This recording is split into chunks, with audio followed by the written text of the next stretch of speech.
Well, good morning, good evening, wherever you might be watching this show from. This is Dr. Nilesh Mehta, and welcome to Cricket 360. I'm joined by Professor Anand Desai from Mumbai, Archan Mehta from the Bay Area.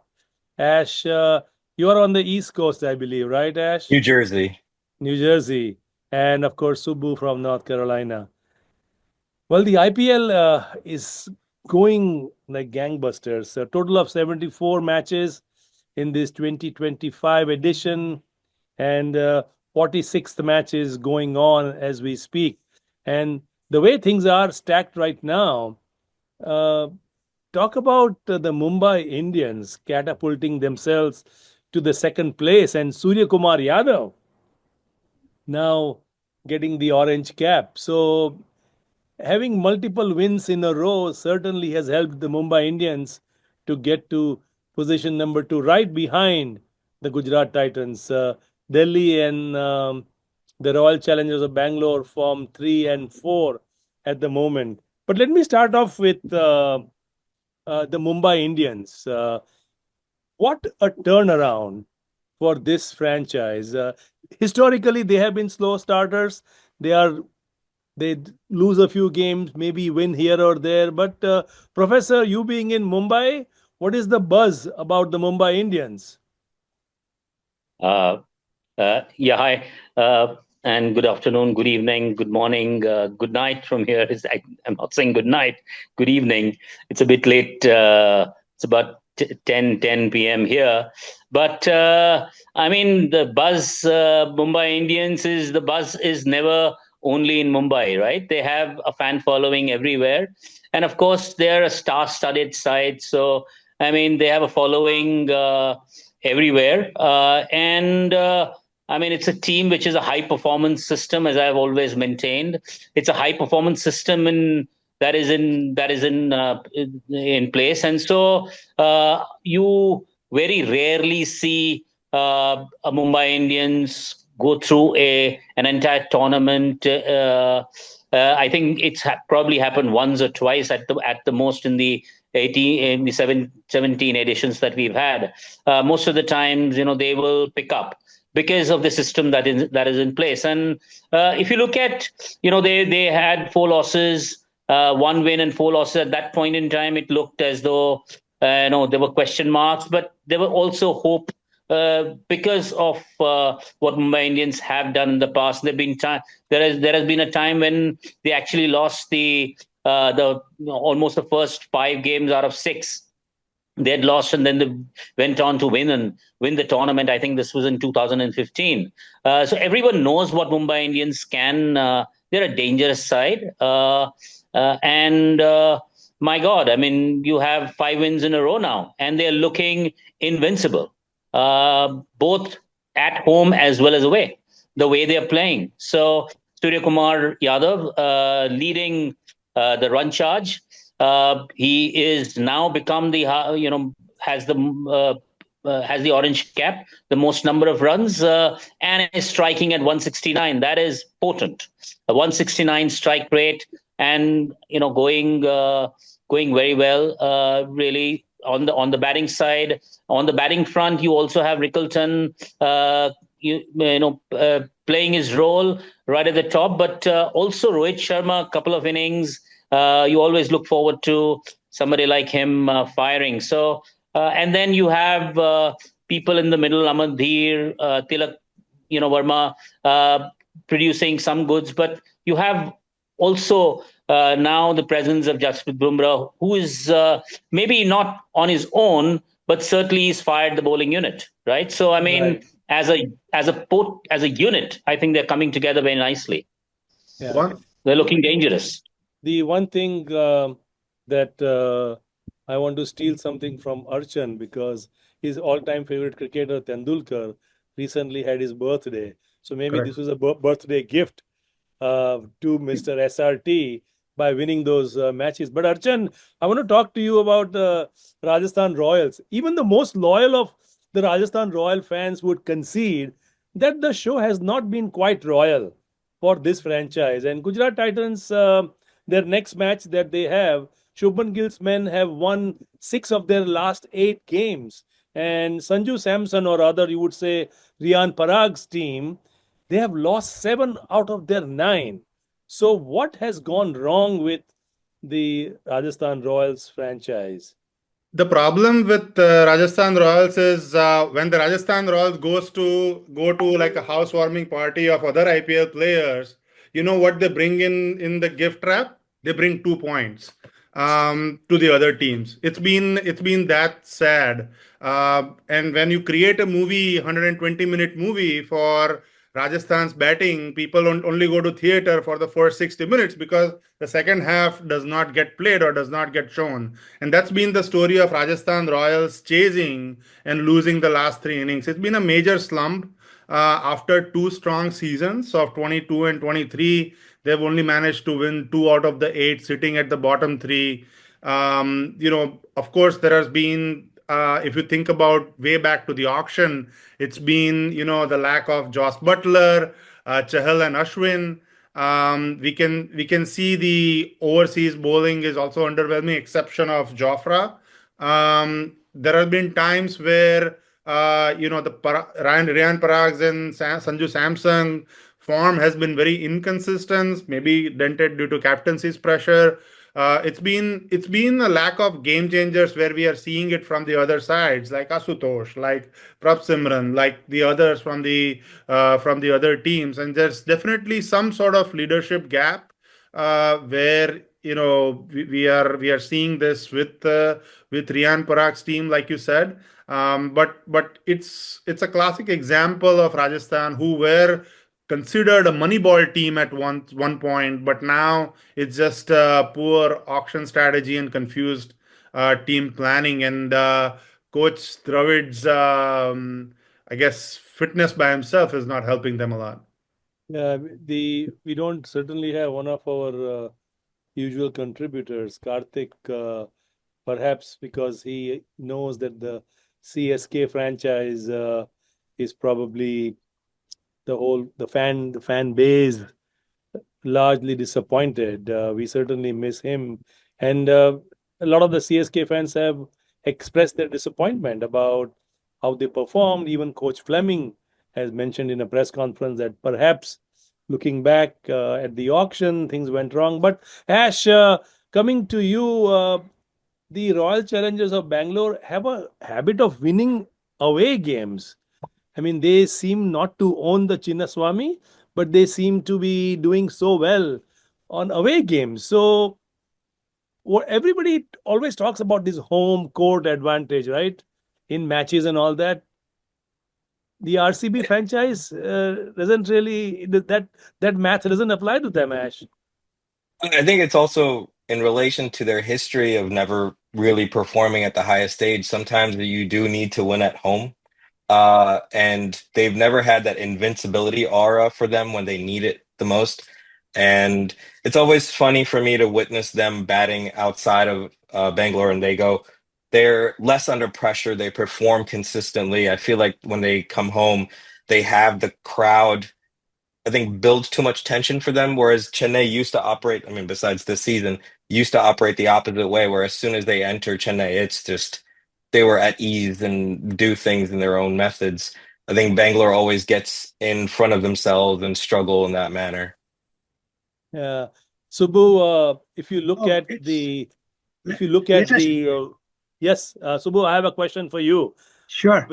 When you look at the purple cap owners at the moment, you look at the two top guys, Prasidh Krishna of Gujarat Titans and Hazelwood, who I absolutely love and admire uh, from the RCB. Prasidh Krishna has made some changes, and that is what you wanted to kind of bring up to our Yes, see, audience. if you Prasidh Krishna came 2 years ago, he got into the Indian team and he was not sure of his place, but he had a very good height and very good pace. So he also went in the beginning of his career all out pace, and not in the shorter form, but in the longer format. So he was little ineffective. Then came the Champions Trophy. He became a star. He changed his line and length, and he's continuing in the IPL. and that making a big difference for his team. That's why he's the purple, because whenever that captain has brought him, he has always rewarded the team with his wickets. And it has become hard to, his bouncers are also very deceptive, and the line is just between off stump, a little hurrying for the batsman to go away and pull him. So that is why he has worked hard on his length and accuracy, sacrificed a little bit of speed. But he always extract bounce on any wicket, maybe because of his height. Okay. Yeah. In the meantime, Delhi Go- has made a beautiful change. Aksar came first over. It took 2 wickets. Okay. Yeah, thanks, Subbu. I want to move on to Rishabh Pant.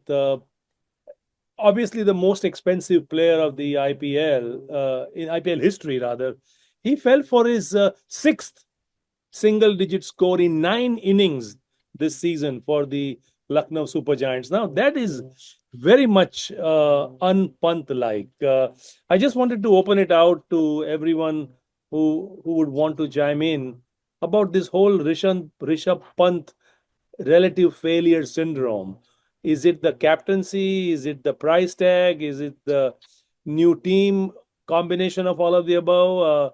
Archan, you want to go first and then Professor I or mean, whoever wants to come LSG, in?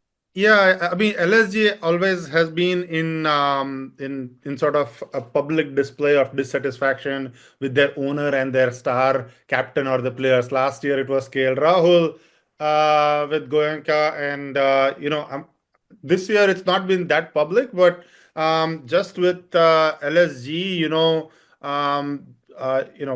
have lost like 5 games now. They are like in middle model, as we say, right? And lot of it is to do with the likes of Rishabh Pant. I mean, if you see on the other side, they have a game changer in name of Nicholas Puran, who can walk into any T20 World 11 that we can form at this point in time. Mitch Marsh has also been there, but he's not been very consistent in the middle, in the top order as well. Spin department is only led by Ravi Bishnoi, and has faced some challenges as well. So it's like a roller coaster of wins for them. And in terms of their performance, while Rishabh Pant, of course, I mean, it's only to be human, not to be kind of bogged down by the price tag, right? But these are really big game players, and if LSG finds their way to be somehow in the playoffs, which seems unlikely, I'm expecting Rishabh Pant to go there and show his class. Professor, your thoughts I on think, Rishabh? see, as it is, he has a high risk game. I mean, the kind of strokes that he plays, even in the test format and in whatever format, I think he has a very unconventional game. And so when it comes off, it kind of looks good. But when it doesn't, then that's why we're talking here. And we have the record in front of us. He's scored all of 110 runs so far, and at a strike rate of 98, at an average of 12.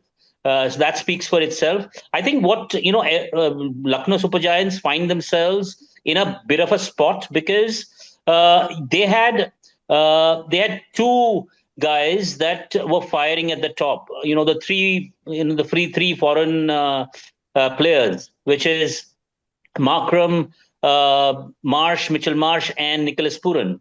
And as one, and Nicholas Puran was their talisman cricketer. He could take the game away. He has that potential. Archan just spoke about that. But he's gone off the boil a little bit, right? So if you look at the last 3 or 4 games, they're looking to him to actually prop them up. Now he's gone off the boil a little bit. Markram has been playing well, reasonably well, but he doesn't strike at that. He doesn't.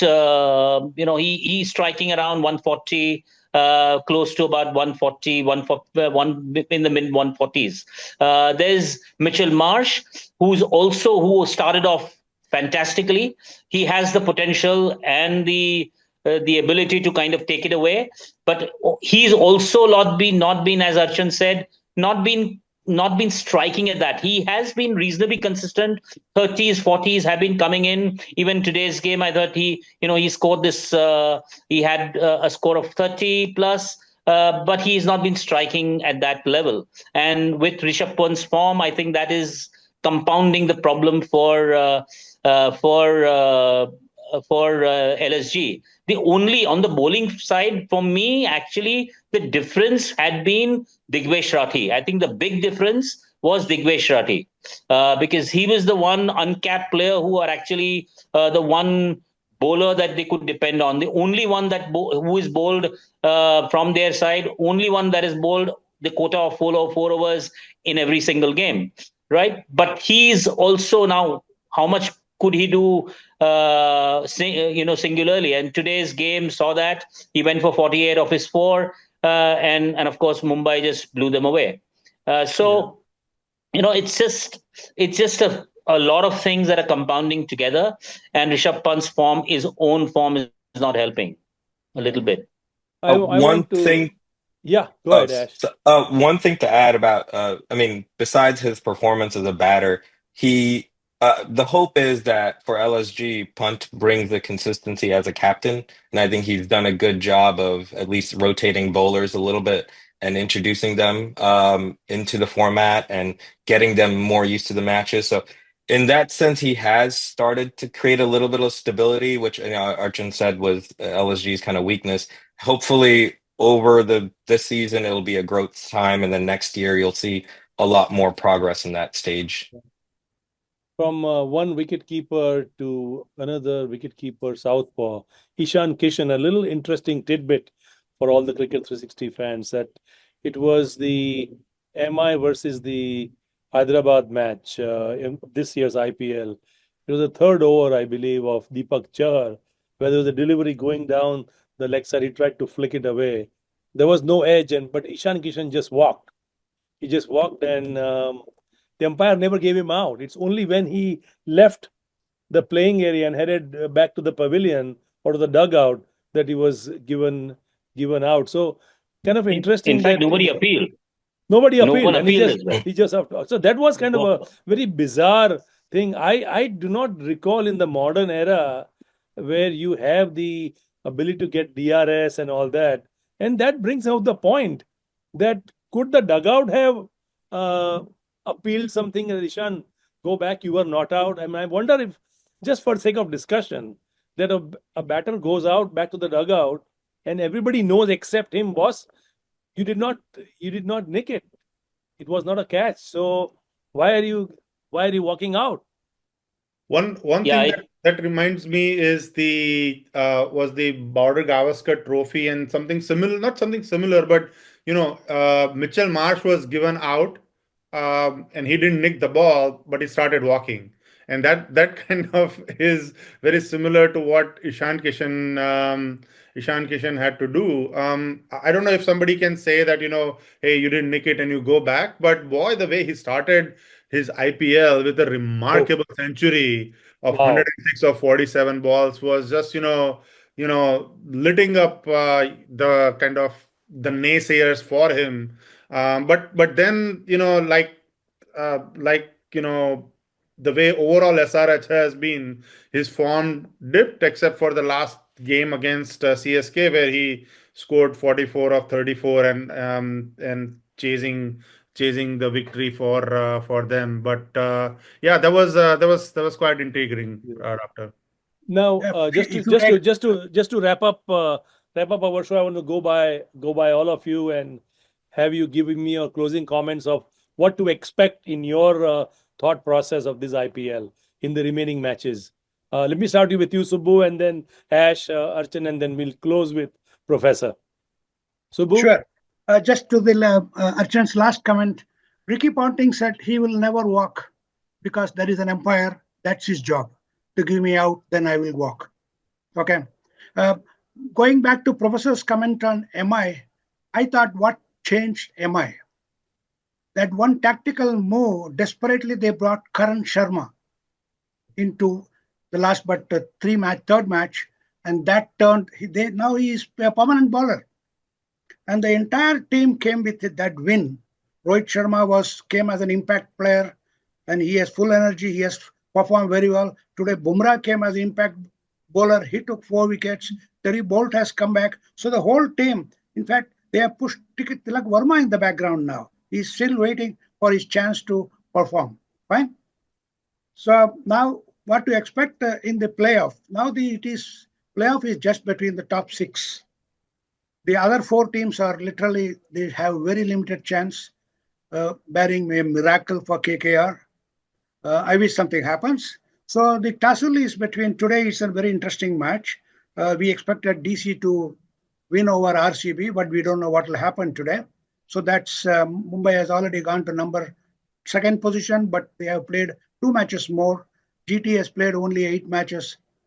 Yesterday, Punjab Kings has lost one point, which is very vital for them. So they will expect some help from other teams to make that 1 point difference.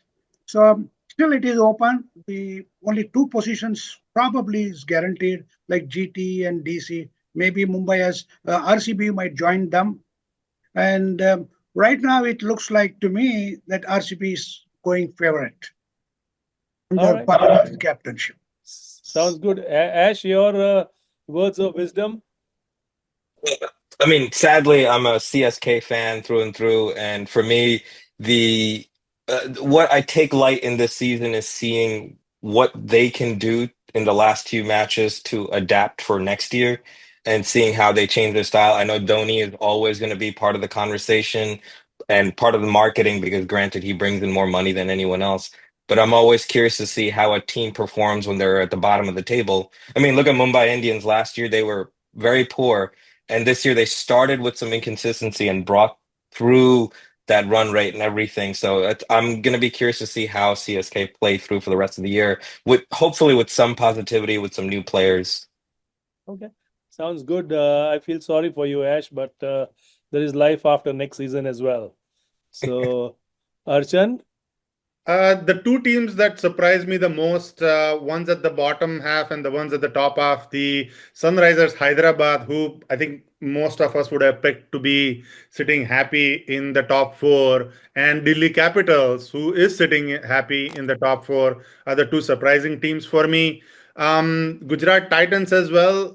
We knew that they had a solid top 3, but they've come back. They've come back nicely. Mumbai Indians, of course, are kind of the Kumbhakaran. They would sleep for the first 5-6 games, and then they just go bombastic the next few games. So I kind of expect the Mumbai Indians to be there in the top 4, and number 18 season for the IPL definitely looks like it's belonging to one and only number 18 jersey in Virat Kohli with RCB. So very happy for how they are performing. Yeah, everything else is just the middle model and the tail enders. Professor, your closing comments? Yeah, I think, speaking of CSK to start with, I don't think we should expect anything for the next 2 years as well, because they had an absolutely disaster of an auction. So I don't expect much from them in the next 2 years, which is sad because if you look at till 2020, they made the playoffs every single time, except for the 2 seasons that they did not play. They were banned. They made the playoffs every single time. And since then, they've had 3 trophies. They've had, I think, 2 trophies after that. But they've been extremely inconsistent. The other times they've done nothing and 2 trophies. So I don't think one should expect much from them for the next 2 years. SRH, as Archan rightly said, I think all of us in our preview picked them. Most of us picked them to make the finals, in fact, not just the playoffs. So I think that's been a absolute disaster, big surprise for all of us. I think Rajasthan Royals also has been a surprise, but I think the way, unfortunately, Samson not being available as the captain to lead them, and then now not being available as a player, I think that has affected them a bit. Jaiswal not in the greatest of forms initially. That has affected them in lack of consistency. So that is affecting them. I think you look at the top four. For me, the playoffs are going to be the four teams that will probably look the most likely to make the playoffs. The way I'm looking at, how they've been playing, are Gujarat Titans, Mumbai Indians, Delhi Capitals, and Royal Challengers Bengaluru. So they are the four teams that will make. I don't think Punjab Kings too inconsistent, too reliant on in the top two. For me, bowling wise, okay, but I think LSG again. We already discussed that the problems with LSG. So for me, the other four teams, the four teams that I spoke of, are the ones that look most likely. Mumbai Indians look very, very strong now, and they're playing out of their skin. So they could go all the way. The seventh trophy, as the advertisement said, for Rohit Sharma, and the sixth overall for Mumbai Indians. Very much on the cards. The only two teams that I feel could come in their way. The one team I think that could definitely come in their way is Gujarat Titans. I think they're playing good cricket, and the other two teams, Delhi Capitals and I think Delhi Capitals are very good all-round side. The only reason I put Royal Challengers of Bangalore in there is because of their away record. I think they're playing very, very good cricket, but they don't look good right now in the game against Delhi Capitals. They're not looking a little dodgy right now. So we'll have to see how things go. But certainly Mumbai Indians and Gujarat Titans looking very, very strong right now. Well, there you heard it from the professor. He has picked this final four already. Normally, that particular question, we would have such a hard time to get an answer from the professor. But this time, he has volunteered on his own. Archan will attest to that. But on that note, with the playoffs, I've always been okay. When you ask me to pick the winner or the finalist, that's where I have a problem, because on that particular day you can be a different team, right? So that's right. why. Well, on that note, we certainly thank you all for watching us on Cricket 360. More to come. I want to thank all the panelists for joining. Have a great day. Thank you. Thank you so much.